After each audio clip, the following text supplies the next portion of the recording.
Back from Las Vegas and into the bye week we go. Got a big show for you. We're going to take a look at some of the things that the Bears can do. Obviously feeling good at 2-2, but they need to fix a lot of things as well. So we're going to talk about bye week adjustments today. CHGO Bears starts right now.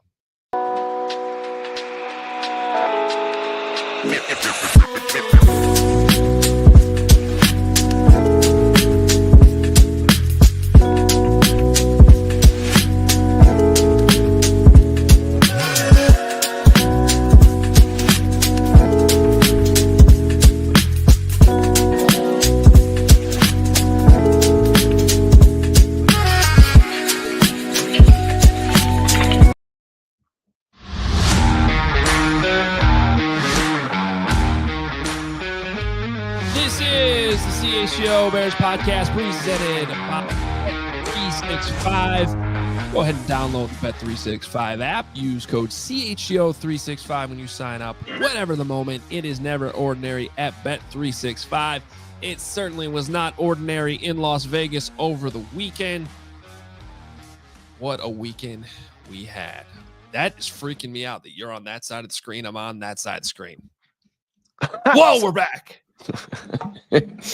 That is, that was cool. Just do that. I like that Hoge attention to detail is already on point, right into the bye. There is no rest for the weary here. Bears are practicing today. We're podcasting today. It is true that the trip to Vegas was our best trip yet. We've been in and around. London was amazing, but I came back from London dead because it was just a lot. There was a lot going on that trip. This was, don't tell the bosses here, Hoge, but this was a vacation. This was vacation level trip.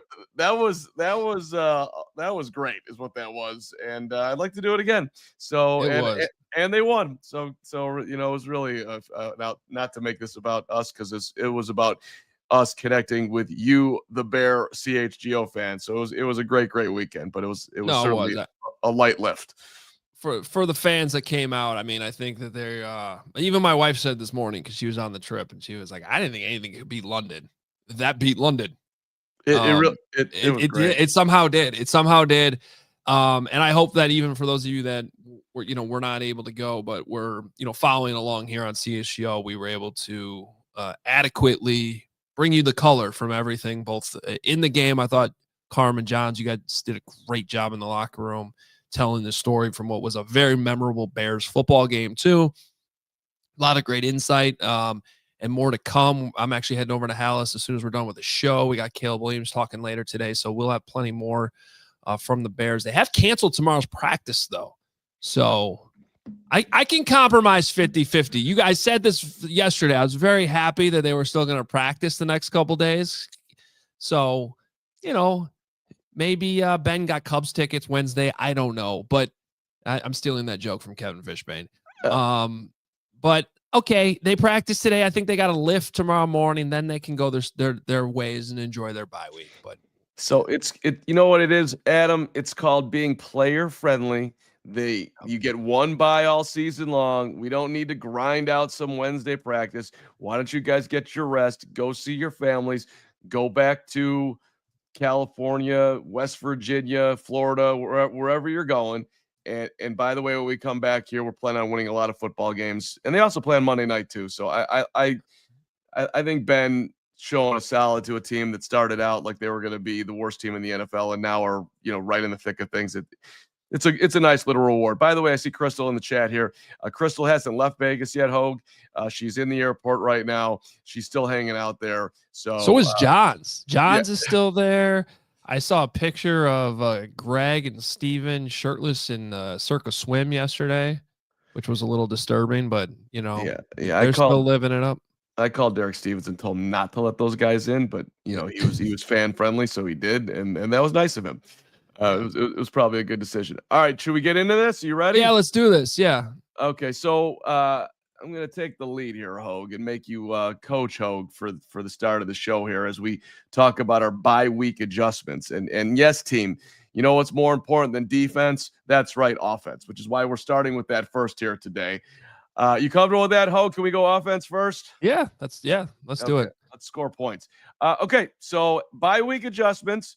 Tune in, focus right now. If you're at work and you're, if I know we're a little early for the show today for Motor Music Michael, who was an outstanding guy there. He likes the show. He likes the lunchtime at 1. Today we're at 1 o'clock tomorrow Central Time.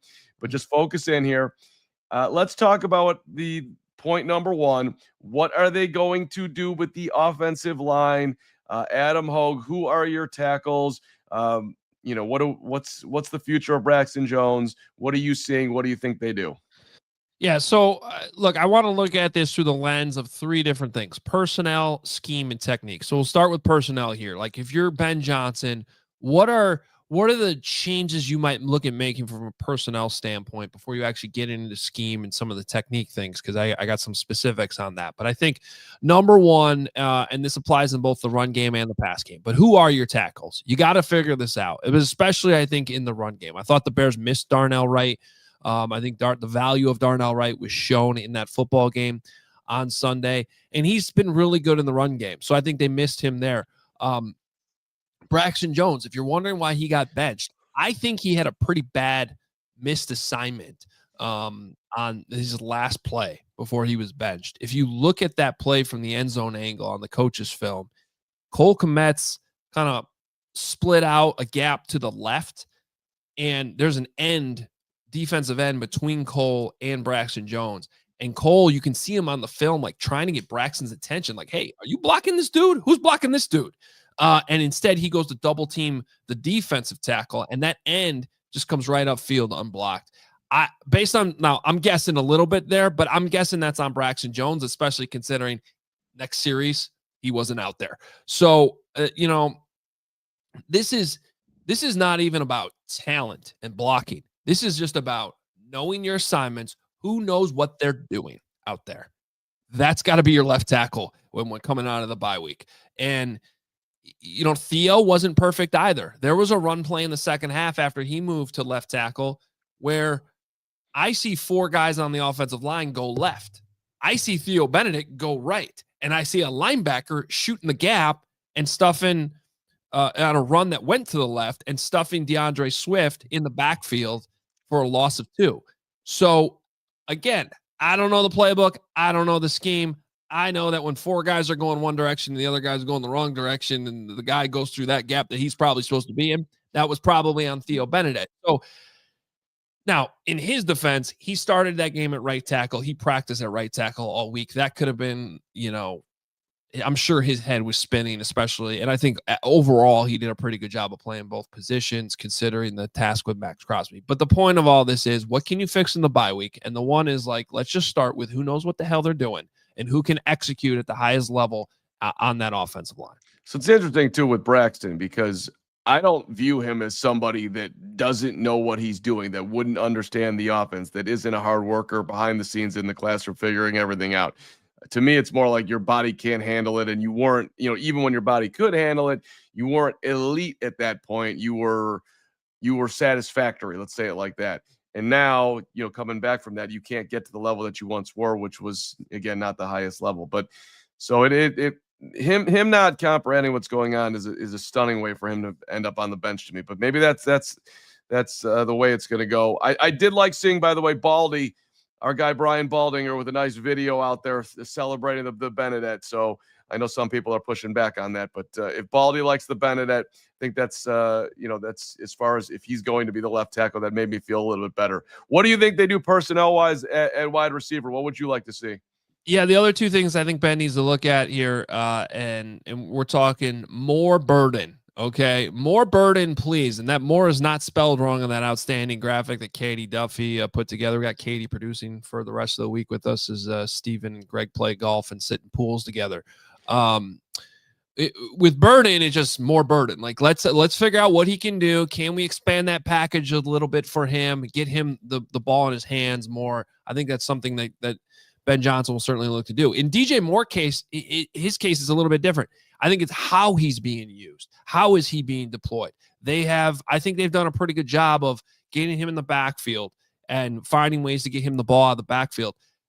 That being said, there are times where I would love to see him in the slot more. I would love to see him not split out at X all the time. I think Odunze is showing he can do that. They've been running a lot of option routes with the Olamide Zaccheaus, which, don't get me wrong, he's doing a great job of, and it's converted a lot of third downs.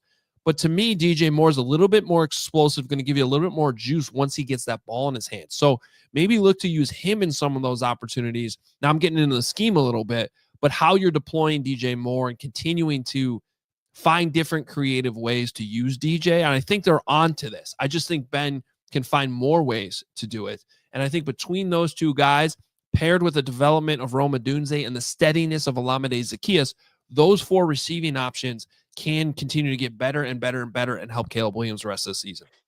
Yeah, look, everyone I think is tantalized at this point by the talent that Luther Burden possesses. The Bears were at the draft. Missouri fans were watching him in college. Bears fans have seen plenty to realize that, oh, this dude's fast. This dude's twitchy. This guy looks really good when the ball's in his hand, whether it's a punt return, kick return, or whatever. I don't think he knows the offense, Adam. Not to the level that's so. I think he knows it to a point, but to really unlock what he could be, I think it's like a I would call it like a big bye week for Luther to dial in on the playbook and to really put himself in position. Hey, Ben, I got this. Use me, because I'm looking around this room and I think I can get open more than anybody else here, because we all know that Luther has a ton of confidence in himself. Just one more on personnel here. What do you think happens with, how do they fix the run game? Who's getting the football? What do you think goes on? I mean, would they even look at, going deeper into the depth chart, if you will? Well, maybe. Look, I thought a very interesting answer from Ben Johnson yesterday in his Zoom call with reporters. Asked about the run game. He defended DeAndre Swift. He doesn't seem to think that it's a running back problem. In fact, he put way more blame on himself.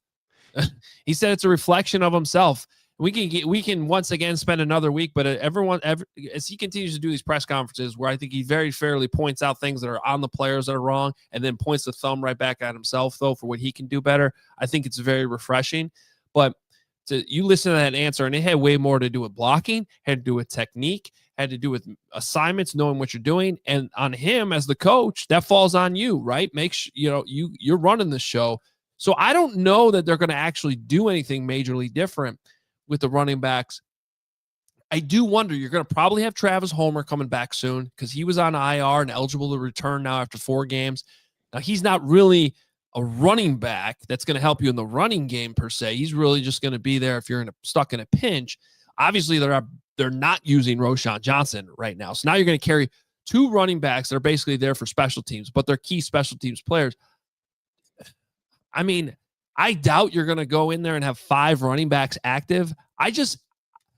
Britton Brown gave you a spark at times in the preseason, and I don't want to fall into a trap of being like this guy that's bounced around this league that looks good in August can really help you. That's going pretty deep in the bag, but I do just wonder that there's they just seem to be missing like a little juice from the running backs. As much as DeAndre Swift, I think it's not his fault right now. It's just something to keep in the back of your mind. I don't think Ben Johnson does this one. But there's still more there to be had for me. Yeah. I thought it was notable that he complimented and didn't put anything on DeAndre and just talked about the pride of DeAndre Swift and how much, he's frustrated with where they're at. I also thought it was interesting that he said, look, I'm embarrassed by what we put on tape. I mean, Ben Johnson's like, look, we got better going into week 3, but this past week is not good. Step back. It's good to win when you don't play well. That's for a 5-12 football team last year coming in, being able to win a road game when you don't play well. That's a glass half full look for me, at least. Because look, if even though the Raiders weren't great, yes. What are you gonna say? Well, let's just keep this moving. I want to get to scheme here now. Because we got to hit our first break. So that was all personnel. Those were all the personnel things that you look at if you're Ben Johnson. Now let's talk scheme for a second, and let's get a little bit more into the run game because they need to find their identity. Find the run game identity. So identify what you're doing well. I don't know that you want to abandon everything you want to be if you're Ben Johnson, but this just looks like an outside zone team to me right now. They're just better at running the ball outside than they are inside. And at some point, you got to accept the fact. And look, I remember talking about it with Cole Kmet like right after they hired Ben Johnson, and how excited I was to see an offense start running counter and run more gap runs here. It's just not going well at this point. And I'm a little surprised that the counter hasn't been better, but a lot of that has to do with assignments and what you can actually execute. So as a coach, at some point you got to draw the line and be like, all right, this is what we're good at. This is what we're not. Maybe you can still fix some of the what we're not good at as the season goes along, but you got to figure out what's your identity here in the run game during the bye week. And then the second thing is, assuming Colston Loveland can come back after the bye from that hip issue, they need to get more out of him. Like you use the luxury pick on a tight end, and the 4 weeks, this isn't good enough. It just isn't. And I don't think it's his fault, but there was an emphasis on getting Colston Loveland involved in week 3. They did go to him early on in that game. And then Caleb threw a ball a little too high, and he got popped in the hip and then left the game and basically has been out ever since.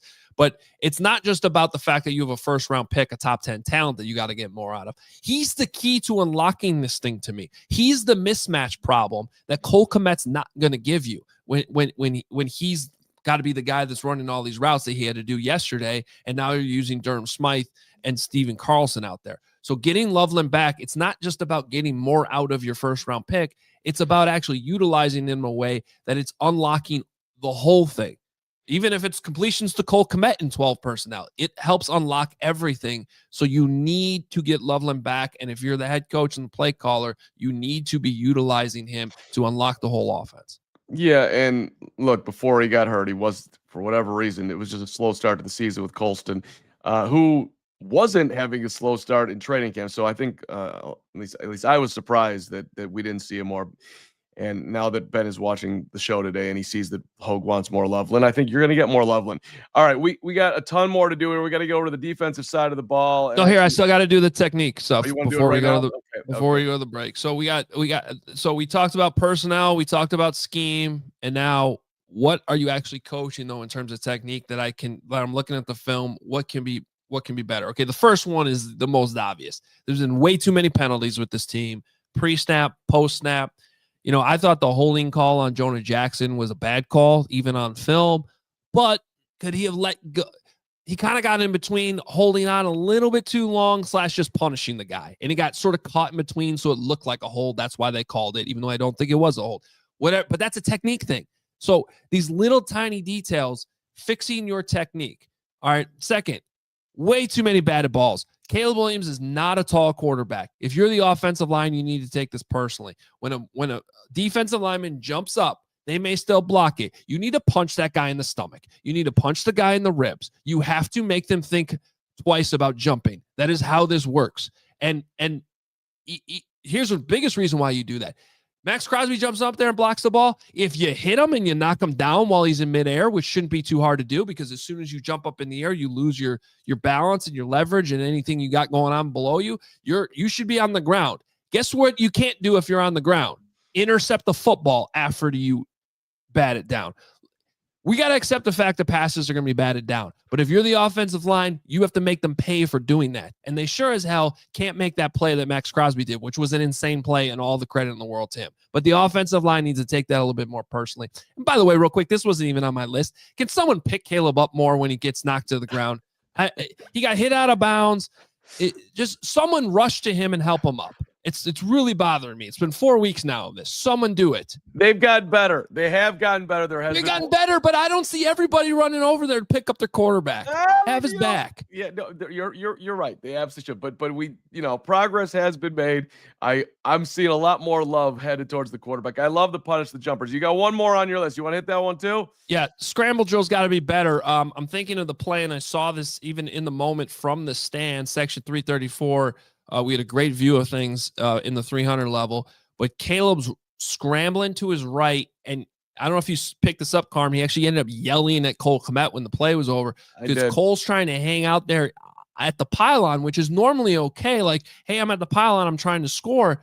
But they also had the chance for the first down, and Caleb wanted Cole to come back to the ball more, which is what you're supposed to do in the scramble drill. And he actually made it in a pretty insane throw to give Cole a chance to catch that. But if he had come back even 1 yard, 2 yards, he would have had a better opportunity to catch the ball, complete that pass. It still would have been a first down. Now you're sitting pretty at first and goal at the goal line. So I think overall that was another thing on tape that they can be better at. And also, though, on Caleb's side of it, limit the turnover-worthy plays. Now, it helps if your receivers are coming back to you. That's going to help limit the chances you have to take. But Caleb throwing that one ball over the middle when he was rolling right probably should have been picked off. He's fortunate he has so much God-given talent to put as much mustard on those footballs as he does. Because if that was, no offense, if that's even Tyson Bagent, now Bagent might not make that decision, but if it's really any other quarterback that doesn't have the rocket arm that Caleb does and some of these insane throws he makes, they're getting picked off. So it's a fine line because you want him to use that talent, and sometimes he's going to make those mistakes. But on the scramble drill, I think they can help each other to limit some of those turnover-worthy plays if they're just a little bit sharper.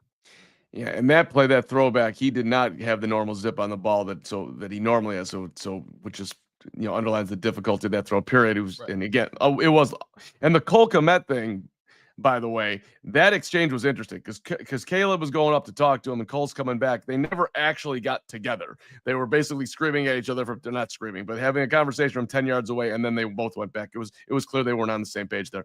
But I did like Caleb, just communicating after the play what he wanted. All right, let's get to the defensive side of the ball. We'll do the same exact thing as we look to our bye week adjustments here.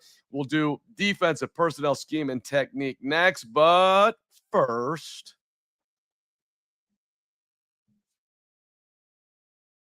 hey, with the Bet365 early payout offer, you are a winner if your team goes up by 17 points with an instant payout on straight bets and parlay selections marked as winners. Download the app, use code CHGO365 when you sign up. A Thursday Night Football, you get a $10 safety net bet. Sunday Night Football, they have a $365,000 jackpot every week. Monday Night Football, 50% super profit boost token on same game parlays. Breaking news from Bet365. We're in the playoff season on the baseball side, too. Another good reason to get involved here. And new customers now get $200 in bonus bets when you bet $5, win or lose. Sign up. Use the code CHGO365. I've done this super easy. Deposit 10, place a bet for 5. You'll get 200 in bonus bets if your bet wins or loses. Bonus bets can be used on the spread, totals, player props, futures, and more. Whatever the moment, it is never ordinary at Bet365. Must be 21 plus. If you're someone you know has a gambling problem, crisis counseling and referral services can be accessed by calling 1-800-GAMBLER in app only. And a shout out to our friends at RC Cola. That's right. When they made these glasses, they were the original back in 1905. That's right, Hoge. I lost my glasses on the old. I was gonna say those look different. Yeah. So these are Freddie Carman's, keeping them around here. So I just felt they're not soft. Those aren't soft glasses. Exactly right. Football, high school, Western Illinois. Freddie Carman's just like RC. RC Cola, not a soft drink, just a damn good cola. RC, again, hasn't changed since 1905 because it didn't need to. It's bold, it's crisp, the flavor, it's always been. RC Cola tastes like a punch in the thirst or a punch in the Max Crosby. Let's celebrate that win one more time. Do yourself a favor, grab some RC at a local store. Stock up for all your Bears parties, back to school celebrations, whatever you're doing, watching the game. RC is the move for whatever you're doing. So you really lost your glasses? So if you want to know the full story, Hoge, as you headed out of the show yesterday, into the Hoge limo, head into the Hoge premium seat on the plane, into the Hoge limo home. Steven, who's, hanging out with Brad's like, yeah, I'm like, am I taking home that tripod? No, Carm, you're taking home this 60-pound bag of luggage with everything, as I, was riding the CTA and everything else last night. So I roll this thing with me and, just Carm grinding, getting it there. And then I get, of course, to the airport to check it in, and the thing's overweight. It's another $60. Carm doesn't want to spend $60 of CHGO's money. So I start switching stuff around, like, at the thing as you do, putting everything into my carry-on. And somewhere, I believe, in that transferal of CHGO equipment to carry-on, the glasses just ended up on the ground somewhere. And, we haven't had a time to go get a new pair. So I did keep these handy dandy trusties. And as if I needed to look any older. Here we are. I was going to say, please don't do that anymore. Did you? And by the way, I put this on Facebook. I haven't put it anywhere else. This dude writes it. I know we got a million things to do, but I get a text this morning. Hey, Carm, can you play in our 55 and over tournament this weekend? And I'm like, I'm 52. In what sport? Tennis. I compete against this guy, so he obviously thinks I suck, and so he's like, he must be that old because so he can play 55. And I'm like, he's like, oh, sorry. I'm like, yeah, man, whoopsie. I think you should have lied and then just dominated the tournament. No, these dudes are serious. There's all sorts of, you gotta verify that ID. So, all right, this is all US. Well, Carm, there's a good lesson to learn here, as I tell my 11-year-old all the time: don't put your glasses on the ground ever. I didn't put them on the ground. They must have fallen out. But thank you, me and James. I will take lessons. All right, let's move along. Are you ready? Can we go? I'm ready. Let's do the defense. Bye-week adjustments for the defense. Let's start with the personnel. What can Dennis Allen do with that D line, Adam Hoge? So I don't know. I don't know. But the question is similar to the offensive line, where we're like, okay, just who can play? Who knows what they're doing? And with the D line, Dennis Allen just needs to figure out who can create pressure. And I don't care who you are. I don't care what your draft status is. I don't care how much you're getting paid, but who are our best options here to create pressure? And then look at it too, which we'll get into from a scheme perspective, because that part's on Dennis. Do we get more twists? How can we mix it up to get more out of this? Because right now it is scary how little pressure the Bears are getting. They have to step that up, or they're going to be in big trouble on defense. They're going to be playing, shorthanded all the time if they can't create more pressure. And then the next thing on the list is just get healthy and stay healthy. And this is specifically about two guys, right? It's about Kyler Gordon and it's about TJ Edwards. Get healthy, but also got to stay healthy. I mean, they need these guys. So I'm thinking after the bye they should be ready to go, but whatever it takes to make sure these soft tissue injuries don't keep occurring. If you got to give them an extra week, if you got to give them, a couple more games. It seems like Kyler's definitely close because he was at least questionable on Sunday. But they need these guys to get healthy and stay healthy. It sounds so obvious, but that'll be a huge thing from a personnel standpoint to make this whole thing better. And then from the draft picks, Shamar Turner, Ruben Hippolyte, again, don't care what round you're drafted in. You drafted them. They're active. Find a way to get more out of them. The fact that they basically just went without Ruben Hippolyte playing on defense on Sunday is concerning to me. And so they got to, it's draft and develop. Shamar Turner needs to develop as the season goes along because the defensive line badly needs him. So from a personnel standpoint, I mean, those are my priorities for if I'm Dennis Allen during the bye week. So it's super interesting there, Hoger, that in everything you just named personnel-wise, I didn't hear anything about the highest paid defensive player on the team and how to perhaps get more out of him. Dude, but that's what I was hinting at with I don't care how much money you make. If you can't do the job, find somebody who can. So, and then to that point, look, he's playing about 60% of the plays, okay? And nobody, I'm sure himself at number one, is pleased with the production they're getting from Montez Sweat right now. But the biggest plays of the game on Sunday were made by Shamar Turner and Dominique Robinson, which was unbelievable. That when they and Kevin Byard with the huge tackle, to be able to force a field goal. So, I mean, you're talking about, a safety who had an unbelievable game, reading Geno Smith, just phenomenal. But making a huge tackle, and then nobody would have thought, hey, the biggest tackle of the game is going to be made by Shamar Turner, Dominique Robinson. It's going to keep him out of, stop the drive, force a field goal, give the Bears the ball back, the whole thing.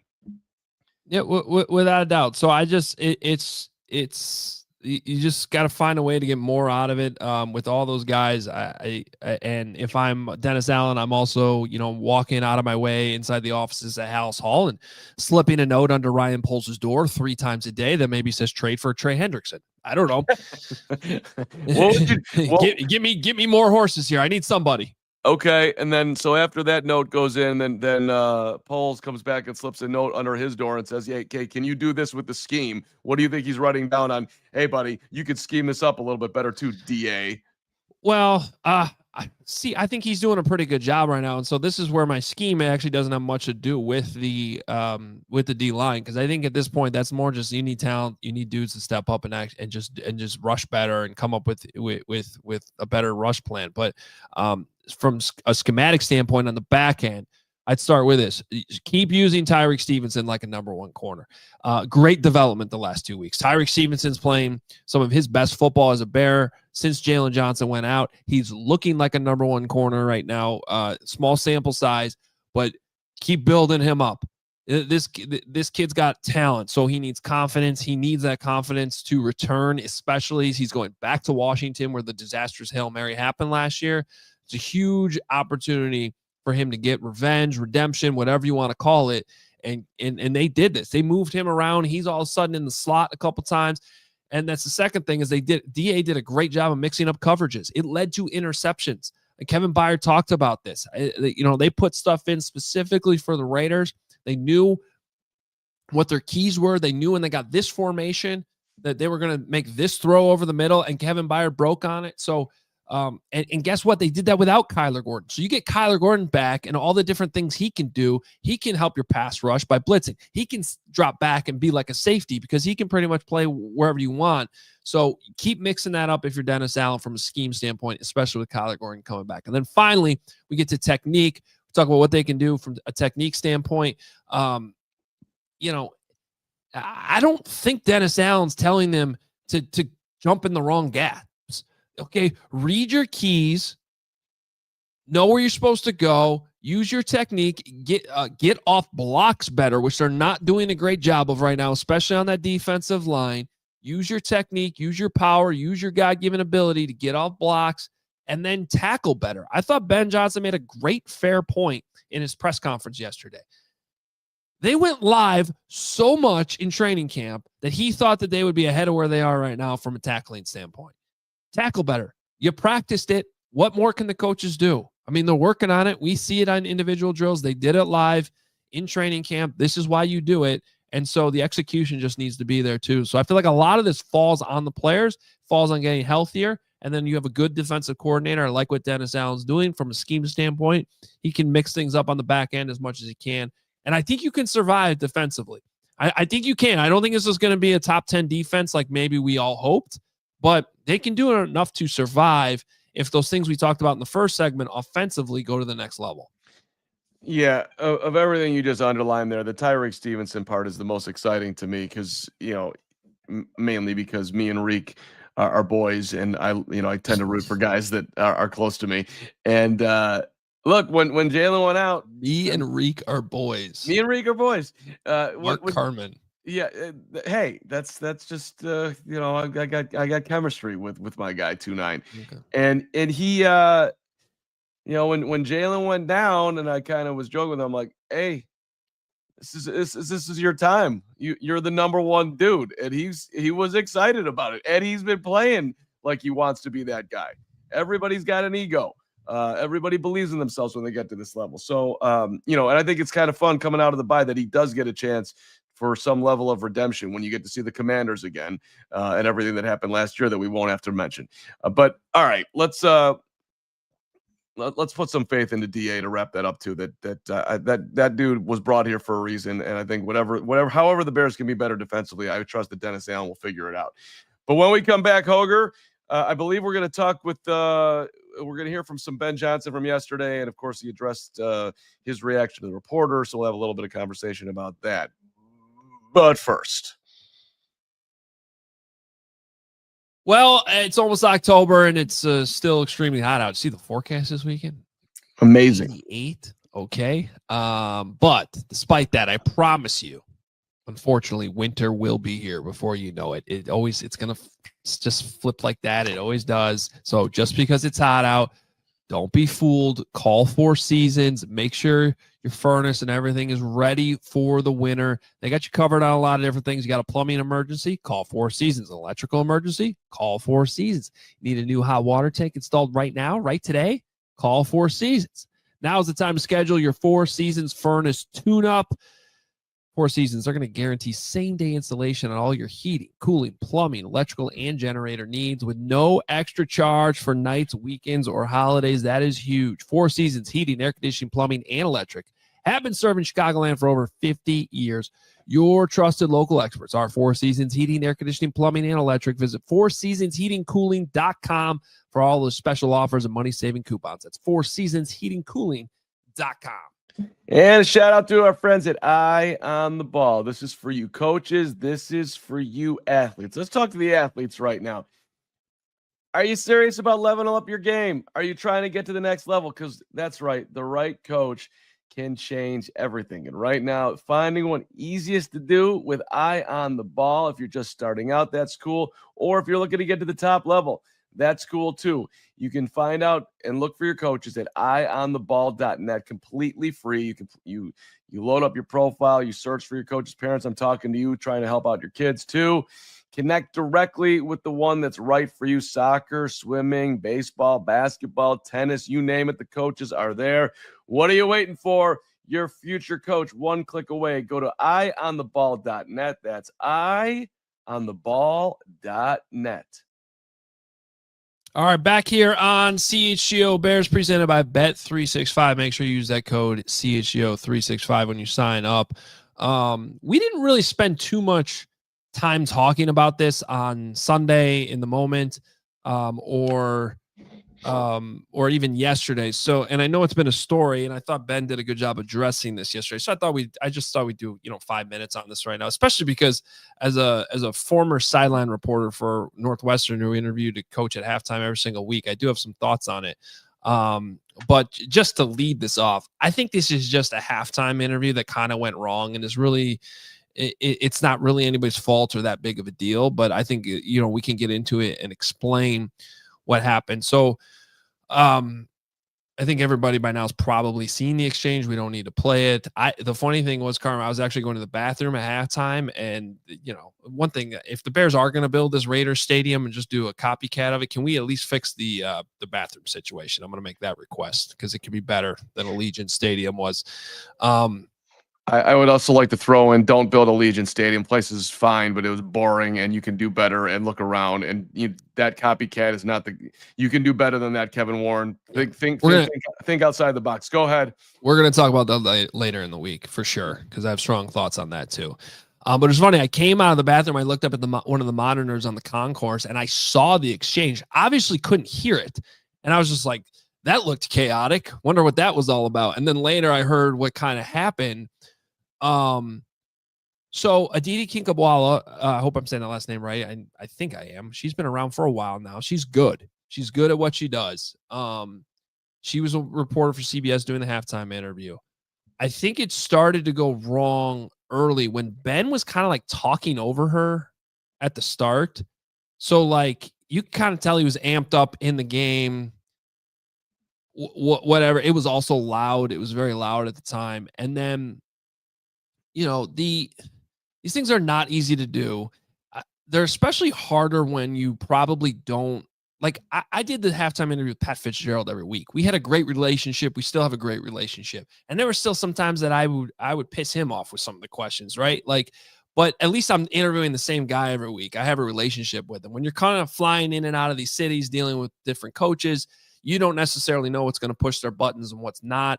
And I thought, Aditi was on Mully and Hall yesterday, I saw, and I thought she did a good job of kind of taking responsibility for her part in it too, because even if we're going to get into the minutia of her, whether she said you should make some adjustments or are you going to make adjustments and it actually being a question, in my opinion, that's not a good question. What adjustments are you going to make is how you ask that question. Or what can you do better in the second half? That's going to elicit a better response and certainly not alienate him at all. Now, that being said, credit to Ben Johnson too, because I liked his answer. We're going to play it for you right now. He was asked to address this whole situation in a Zoom call yesterday, and this is how Ben Johnson handled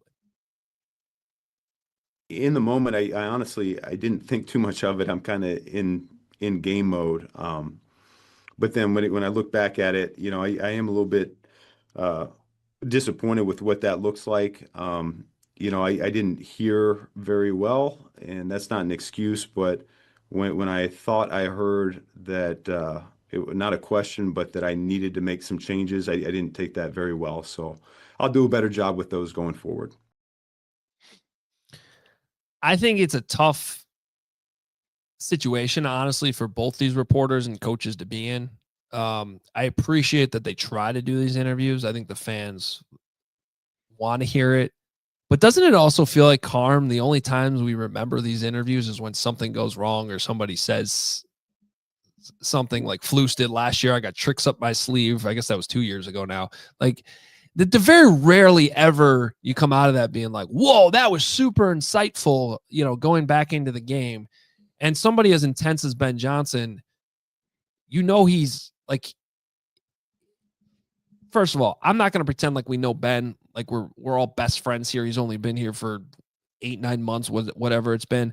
But with all of our interactions with this guy, I find it hard to believe that he's ever going to stand there and purposely try to intimidate a reporter over a question. I think he's got a switch that flips in games like all great players and coaches probably do, and he got a little bit too intense in the moment. And I also think it's fair for both the way that he heard the question and what I just said earlier about how the question was actually phrased, for him to be a little bit bothered by it at the same time. But on the reporter side of it, it's also not easy. Half the battle's even finding these coaches coming, whether you're going off the field before halftime or coming out of it, and then you're holding them up from doing their job. And hopefully they have the camera on you at the right time or come to you at the right time so that you're not pissing the coach off and holding them up even longer.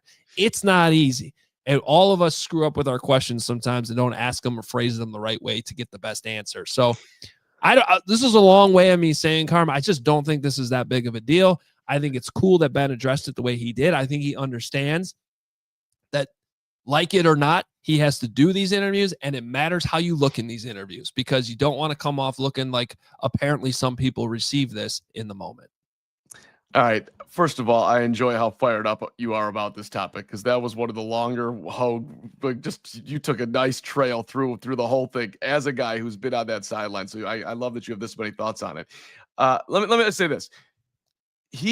It's like being a good boss or a good parent. You have to be able to have both poles. You got to be able to be the nice guy and the calm guy and whatnot. And then there has to be a line too that you cannot cross, and you are going to be in trouble if you go there. So Ben, I think, to me, does a great job just in a general press conference of being accommodating with the media, being somebody that you're not really afraid to ask a question to. Like, he's nowhere close to a Bobby Knight back in the day when you walked in there, you were straight for a reporter. You were afraid of stepping in the wrong direction, that you wouldn't ask questions. Ben doesn't create that at all.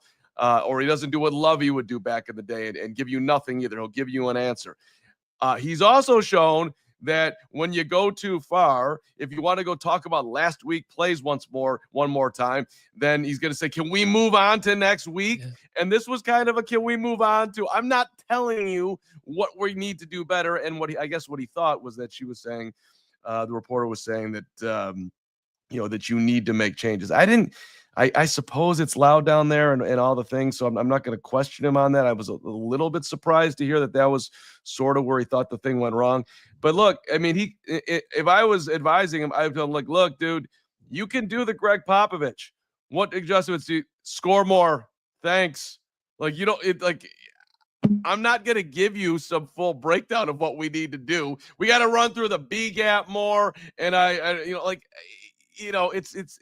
I don't exactly know what response you're expecting, which is why, as the sideline stud that you were. And by the way, if people don't know this, Adam Hoge on the sideline, as good as he is on this show or anything else he does as a sideline reporter, there was no better. I would be like, because I would be doing the halftime and listening to him, like, Hoge's sideline is unbelievable. Like, it's just, it's very, very strong. So, look, Ben apologized. Ben doesn't want that. Ben wants to be considered a nice guy and a good dude, which he is. So I think we're all good. Yeah, I think we are too. Thank you for saying that, by the way. I missed the sidelines. You did, dude.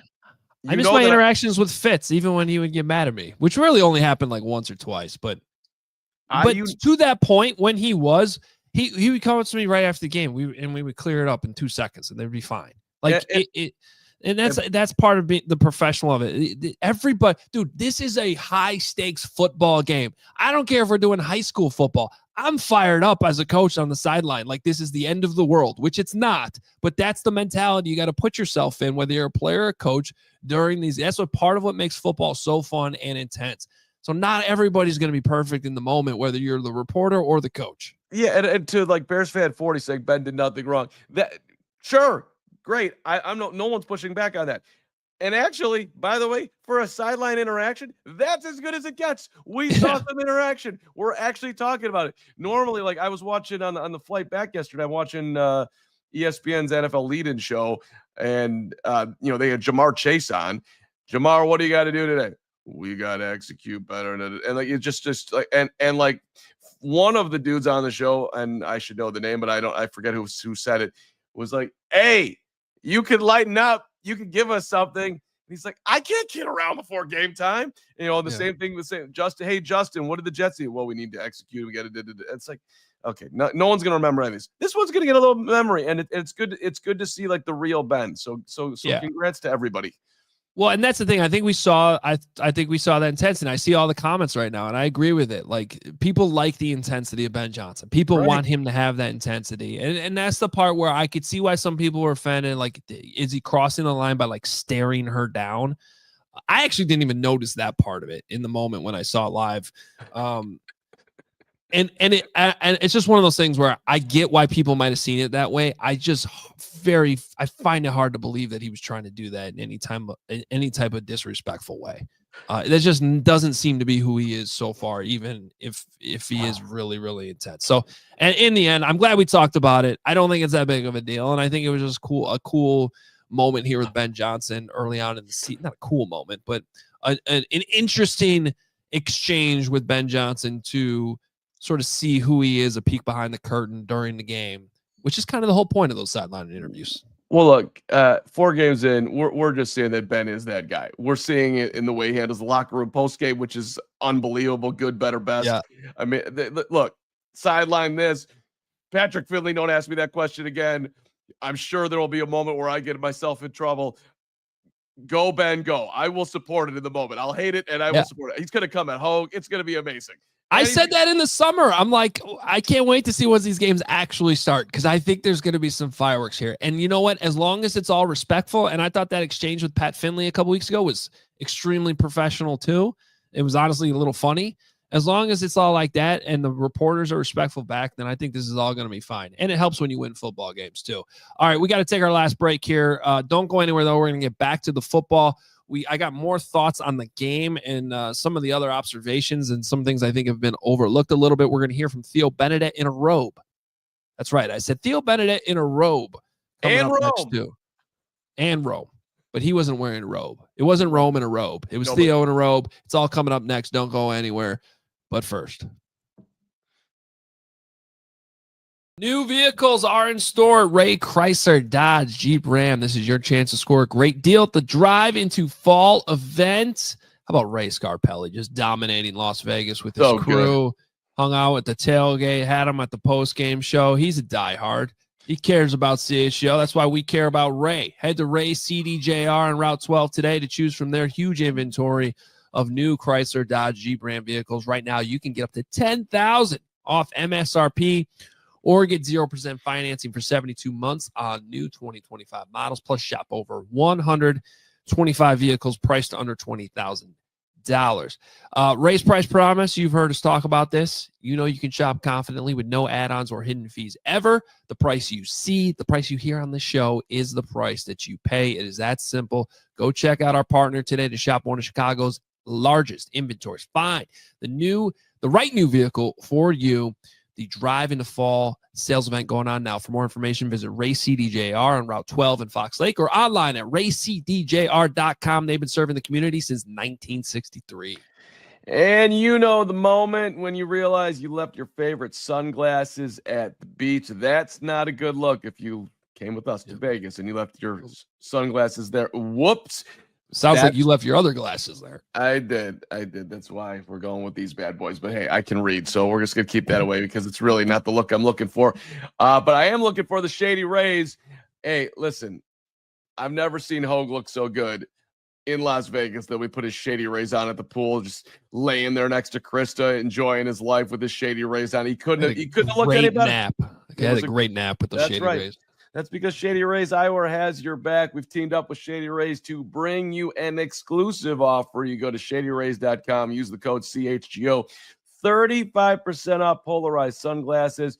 Try for yourself the shades rated 5 stars by over 300,000 people. You lose them, you break them, they'll send you another pair. All right, keeping things going here on CHGO Bears. We got some fun stories coming up as well. Speaking of fun, we all know how that game could have gone and could have finished. And when you're working in the media, you got to prepare for both scenarios sometimes. So we just thought we'd have fun and show you. And Katie's actually producing the show today, but she was back in Chicago, crushing it. Unbelievable job, our entire team back in Chicago while we were in Vegas, just helping support the show, helping support everything. Pat Norton too, with his newsletter and everything he does with instant reactions. I didn't even give him an instant reaction. That's a fail by me. But Katie had the thumbnail ready to go for this show. Well, the post-game show had the Bears lost. Fortunately, we didn't have to use it, but this is that thumbnail. For those listening to the podcast, it is a sad picture of our producer, Steven, in the stands with a great headline, Viva Loss Vegas. Loss as in losing the game. So, it wasn't going great. No one wanted to do that show. But had we done that show, that would have been a nice little way to start it. Instead, moments later, this was the scene. Very different version of Steven. I was thinking about this because I know that this photo has kind of gone viral, Carm. I have no idea how Steven ended up in our arms. It's so un-Steven. Like un-Steven. It's un-Steven because even in the happiest moment of Steven, I would not think that Steven would leap up. And I'm assuming there was some level of jump, or just Braggs probably just picked him up and you joined in. Would probably be my guess as to how that went on. Yeah, maybe. Even then, I would have thought he would have fought back and be like, "Don't pick me up and let me like a little baby." But he allowed himself to go into little baby mode, which for like a type A dude who cuts his food the right way, this is a big time move by Steven. And I'm proud of you, Hoge. Look at you. That is the happiest Hoge you're gonna see. Look at that guy. That dude's happy Hoge. That's happy Hoge. You know what? And Krista even made a point of we could take that photo off now, Katie, but like Krista made a point in the game saying to me, like I said this on the post game, like I was wearing the jersey kind of playing to the fans that were there and everybody being there. I had to dig that Hester jersey out of storage. She's like, I don't think you've worn that jersey since you were in my apartment in Milwaukee. Like we were first couple years of dating. And she's like, this is what I remember of you, how you acted watching those games. This is like before I started covering the Bears, before like a long time ago. And that's how, I was intense back in those days. I could be intense. I mean, Hoge courting, dating, wearing Hester jerseys and being fun Hoge is amazing. By the way, we should give Thomas Walker a shout out here for his $50 super chat. What a win on Sunday. Had a great time in Vegas. Hanging with you all 3 True Fan trips have been awesome. I'm already looking forward to joining you guys on the next one. We're looking forward to being there, Thomas. Thanks for saying that. Thanks for being there. Yeah. And hey, listen. You are professional Hoge through and through. So it was a big deal for you to even consider putting on a Devin Hester jersey. But it's rare that you get to sit in the stands. The fans wanted it. I'm a man of the people. Yeah, maybe. I don't know. Well, you're what is this? Let's not go too far. But you made moves and you did it there. And look, you're special teams guy, greatest special teamer of all time. There you go. But honestly, hats off to Steven. Just letting the guard down, being in the moment. I mean, Braggs, that I'm not going to even give him. But to both of us, because that's hard for me to do too. So you got a rare glimpse. We got to see the intensity of a Ben Johnson, and then you got to see a glimpse at the un-Steven and happy Hoge. Un-Steven and happy Hoge. No, he's 1 and you're 1A, and Braggs was just like, he would be like, and it's not an insult, Gregory, if you're watching, which I'm sure you're not. You guys are playing golf, but he'd be like D on this because that was just him, terror and jubilation. That was perfect.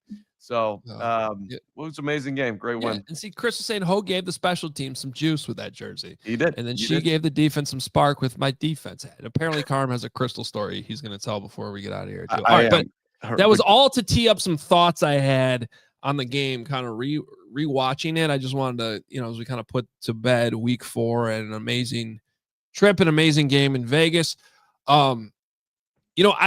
I kind of call myself out on this, but sometimes you need to watch the tape well, I think we acted a little bit too much like Max Crosby just disappeared in the second half and maybe gave the Bears a little bit too much credit for the adjustments that were made. Now, they do deserve credit. They did make adjustments. In fact, in our insider analysis column with John Z coming out tomorrow morning, I'm going to show some of those adjustments. But let's just make something very, very clear. Max Crosby was still a beast in the second half. He was still a problem. Even when they were containing him, it was leading to other issues. I got done with that tape as we landed at O'Hare and then went for a 40-minute ride to our gate. Just thinking like, it's insane the Bears won that game. Because when one pass rusher especially plays that, it's kind of like if a quarterback throws for 500 yards and you lose. Like Max Crosby deserved to win that game with how good he was. And even though the stats didn't pile up the same way in the second half, he was still a menace. I'm thinking even when Caleb scrambled and almost got to the end zone on that scramble, like right before they did score,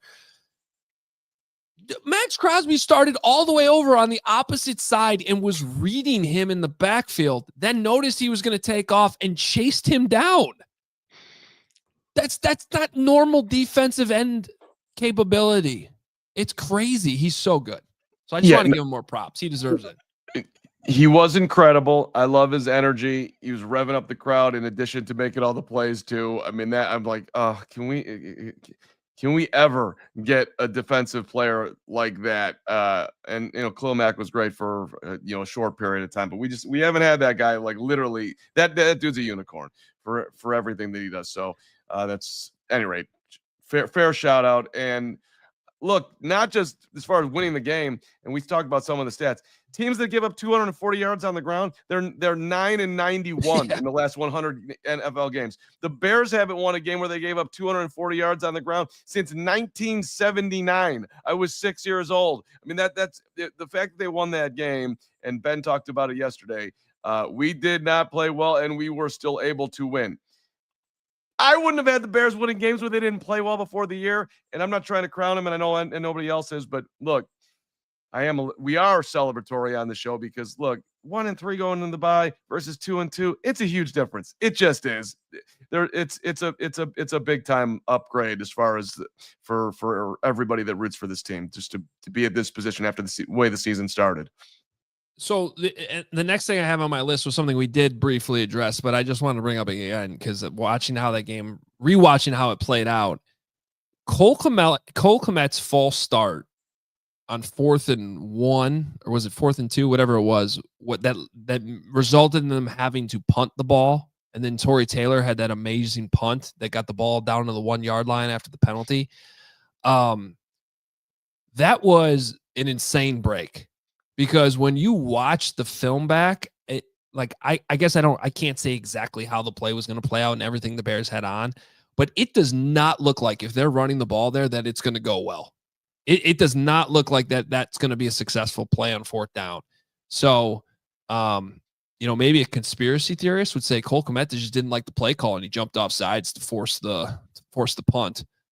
I'm kidding. That's obviously not what happened, but it ended up working out because I don't think the 4th down play call was going to go that well. Instead, they punt. Torrey delivers a great punt, and they end up forcing the punt back, and they have even better field goal position or field position. It led to a field goal. Yeah. Didn't do it on purpose, but sometimes, you need a little break here and there.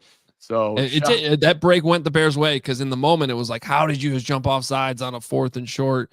But it ended up working out. And I think, sorry, go ahead, because I'm gonna once we hit overtime here, I'm gonna explain why that whole sequence might matter going forward this season too.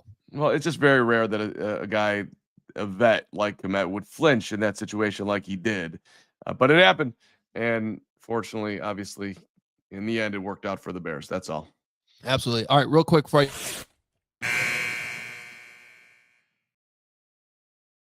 We head to overtime here on CHGO Bears. Make sure you become a diehard. We got a new shirt out after the win for you to buy too. That's at store.allcitynetwork.com.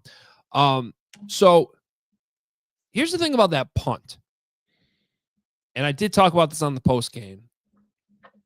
Tory Taylor's put us in a weird position sometimes, not to blame him, but he has these amazing practices in camp. He looks like he's just Scotty Scheffler dropping darts in, not in the Ryder Cup, but, usually Scotty Scheffler, 3 feet from the hole with backspin. Like he has this ability. He really does. And it just, for whatever reason, has not been consistent enough in the games. So for him in such a big moment to have that punt he had, which is what we see in practice all the time when they're open to the media. Here's why I think that matters, Carm.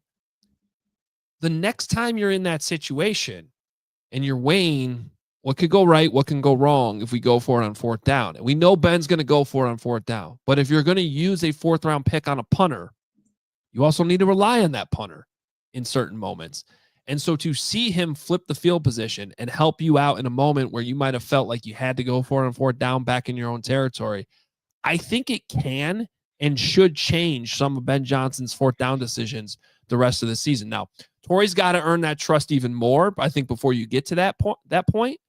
But just keep in mind as we watch some of these 4th down decisions the rest of the season, what your punter can do, and obviously what your defense can do, because your defense has to get the stop to get the ball back. But those are the types of things as a head coach that can influence 4th down decisions. And for an aggressive head coach like Ben Johnson is and will be, I just think it matters.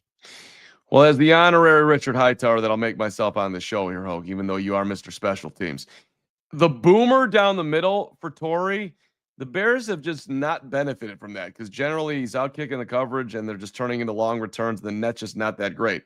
That kick, for lack of a better way to define it, at least for me, he just went for it.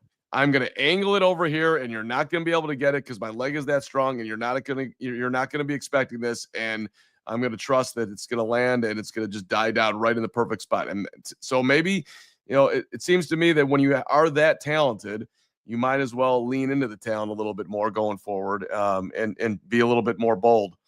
Maybe and Ben's a bold guy, so maybe it'll be coached up a little bit differently. I don't know. Yeah.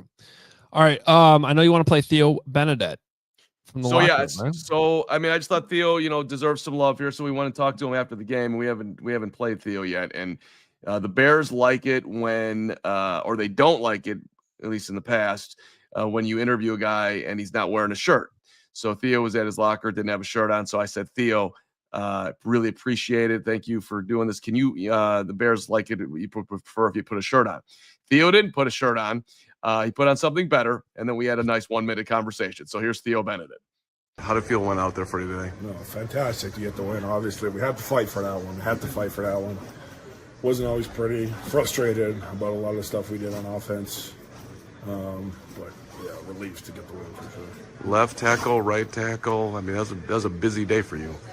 It's playing football, you know what I mean? At the end of the day, it's like going out with your buddies in the yard, Yeah. You just walk in front of you. So you're looking across you, and there's Max Crosby. Is like, that's an interesting day to have. Was he talking to you? What was that like? Yeah, he talks. He gets himself going. I understand. He's a hell of a player, and he's earned that right. Does a lot of unorthodox stuff that I think I can learn from and improve based off kind of maybe weaknesses he exposed that haven't shown up until I faced a player of his caliber. Yeah, and so this last one, the drive to score and to be able to get in on the ground, that's got to feel real satisfying. Oh, yeah, that's the best feeling as an lineman is running the ball in. So especially because it's frustrating down the ground, shot ourselves in the foot multiple times. So that was at least a saving grace. How can you not love that dude? The Benedet robe, playing football in the backyard with your friends, and Max Crosby. I'm a Benedet guy. No, he's fun, and I said this before the game. It's been a great story. I think you sometimes got to zoom out and put things in perspective. That dude has played almost no football since he was playing in Canadian. I don't know what's the Canadian Big Ten or Pac-12. Like I don't. That's where he was playing football the last time he played football, and now he's Okay, we're going to drop you in at right tackle. Here's Max Crosby. Good luck. Oh, now we're going to move you to left tackle in the same game where you didn't practice the entire time. So that's why Brian Baldinger comes out and does a video the way he did. And what a great opportunity for him to learn from. And that's what I mean when I go back to the adjustments we talked about earlier in the show. Theo playing left tackle going forward's on the table. You take a look at what he did in this game. Take a look at what he can learn from and get better from. Look at the matchups, and he might be your guy. But that's what Ben Johnson has to figure out here in the next 2 weeks. Also, shout out Kevin Warren, first class Kevin. Not every team I bet has robes like the way the Bears have robes. That thing looked comfortable.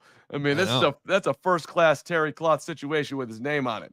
And by the way, if you're right about if it does work out that he can play left tackle and you don't have to pay for that position the way you normally would if they move on from Braxton, that's a huge steal. And the other thing, and I keep on saying this, the dude reminds me of Thomas Hayden Church from Sideways, especially after he has the car crash and he's got his nose is all bloody. Well, he's got that J.J. Watt permanent cut on the nose that the helmet just reopens. You wear a helmet every day when you play football. So that thing's just going to keep reopening. Like J.J. had that for like a decade. If he actually can get better and own that spot, he'll be very popular in this town. He is a Chicago Bear through and through. That never made sense. I was like, J.J. Watt, doesn't that heal in the offseason? Or just every day do you put on a helmet and bang your head against a wall just so it reopens? I don't know. Maybe they pick at it. They just want the toughness. They don't want to leave that on the table. Hey, he's going to the Hall of Fame. So if that's where Theo Benedet ends up, not to create totally unrealistic expectations, but I'll put him in the Hall of Fame. Yeah, you got Rome Odunze here too, don't you? Yeah, we can hold it for tomorrow. Okay. Yeah, that's fine. We can it'll flow into some conversation at some point. But shout out to Rome and everything that he's been able to do so far 4 games in. Should I tell the Crystal story? Hey, let's do supers and then we'll do that, and then we got to go because I got to go over to House Hall to get over for locker room. Okay, but let's go through these super chats, Katie. We'll start with I'll just do them in order. Tar Hockey 33, $10. He says, sorry to change the subject, but the fact that our coach had to apologize for that condescending reporter just shows how soft people have become. Asking such a question mid-game, she's the one that owes a sorry. Again, I don't think appreciate the super. I don't think anybody needs to be upset at this either way. She addressed it on the radio. I thought she owned her part of it too. It just, these things happen. It's not that big of a deal. But I definitely appreciate the super and appreciate how much the fans are appreciating the coach for his intensity at the same time. George McNasty. George McNasty has a good one. $10. How much do I have to donate for CHGO to ask Ben Johnson at the next press conference why Montez Sweat's still on the Bears roster? So related, that would be how to upset the head coach and not get a great answer and get stared down. Now, can we ask what they need to do to get Montez Sweat going, which we have, and I these are the questions I don't think anybody needs to ask because they're asking them inside the building. Yeah. Hey, Ben, did Ryan Poles make a mistake when he gave a 4-year extension to Montez Sweat and traded a 2nd-round pick? We will not be asking that, George McNasty. That's not how it's going to go. But they need to get more out of Montez, so hopefully they'll be able to do that out of the bye. Torian Blunt, $10. Predictions, Kyle. You want to help me with this one? Gizmo. Gizmo. What am I missing there? Predictions. Kyle, Gizmo, Mogwai, Manungai, and Austin Bear Booker are going to get nuts Monday night, October 13th. That bye will be the cocoon this team needs to spread their wings, maybe. I think Torian's speaking his own language, Hoge, and it's a beautiful language, and we thank him for the super chat. I do appreciate it. I just know I'm missing some reference there that I don't understand. So, apologies. R4B Ace. Is Caleb's rate of batted down balls a concern? Would love to hear Ben be asked about it. It's a good bye week question. He's not. We're not going to hear from Ben for till next week now because they canceled everything tomorrow. But it's a good point. We talked about it earlier in the show. I do think balls are going to be batted down because he's not the tallest quarterback. But as I talked about earlier in the show, the offensive line needs to take ownership of it and as we say, punish the jumpers. We read Thomas Walker's super earlier, but again, appreciate it. Thomas, $50 super chat. He was on the trip. We had a great time. Thanks, Thomas. And shout out to True Fan too. They're growing company too, and we had a lot of fun with those guys, Vince and the whole crew, James. Great time in Vegas. All right, what do you got from the story standpoint? Okay, one. I ran into my guy Marty Rinkelman, 50-year Bears fan, in the airport on the way out, and he's like, I thank you guys so much. We just had to put down our 1-year-old dog who somehow passed away in a kennel siege on.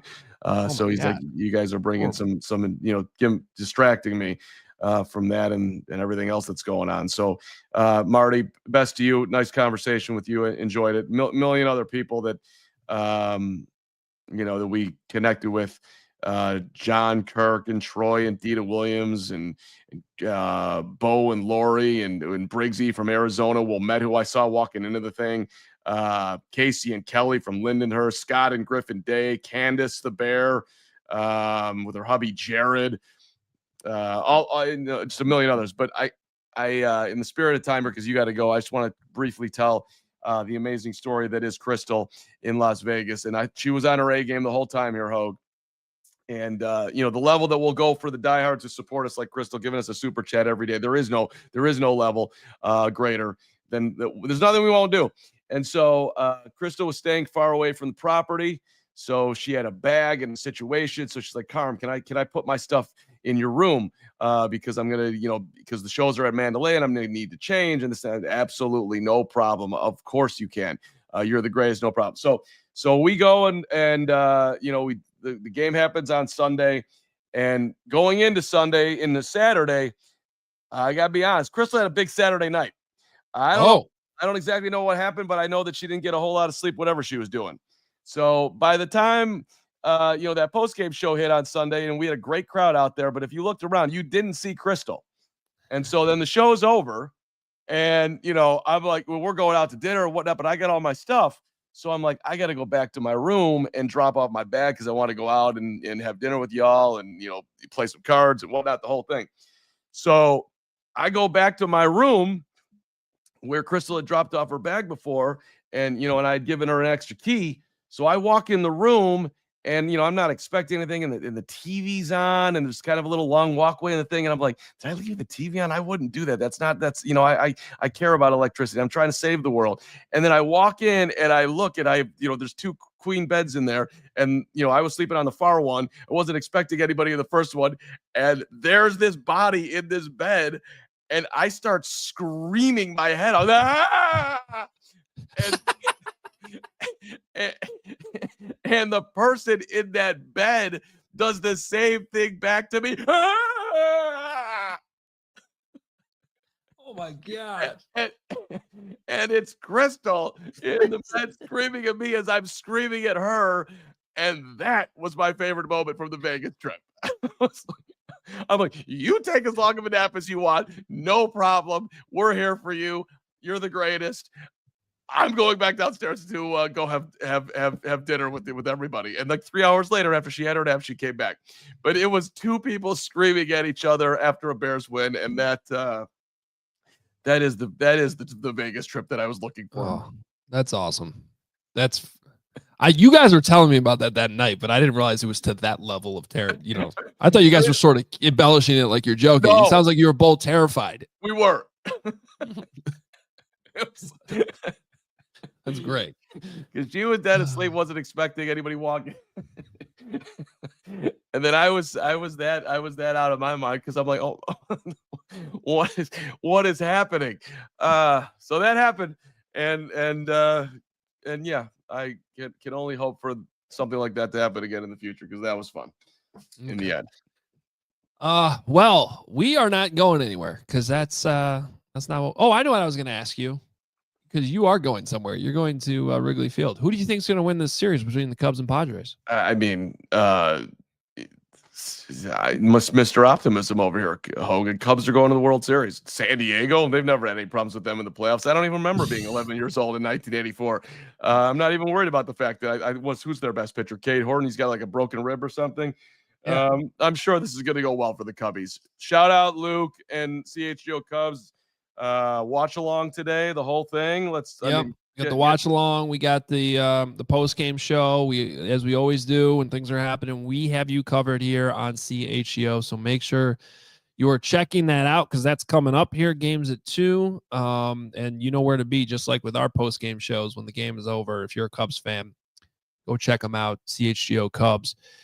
And the watch along we'll have over on the CHGO Cubs channel. That's right, because there's a different YouTube channel for that. CHGO Cubs channel. You can check out that watch along. So go check that out.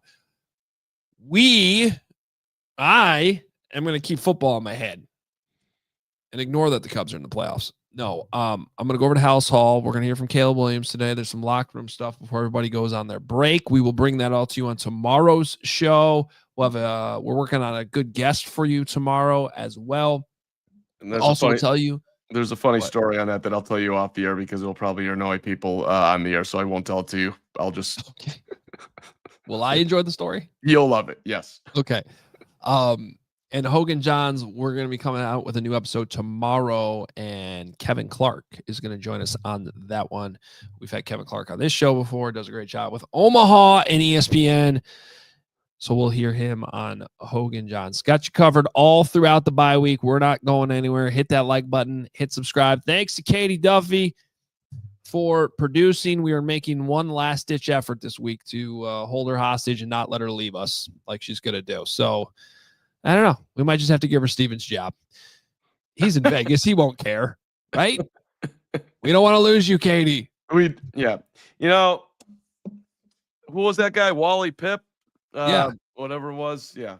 DiMaggio. Let's go. All right.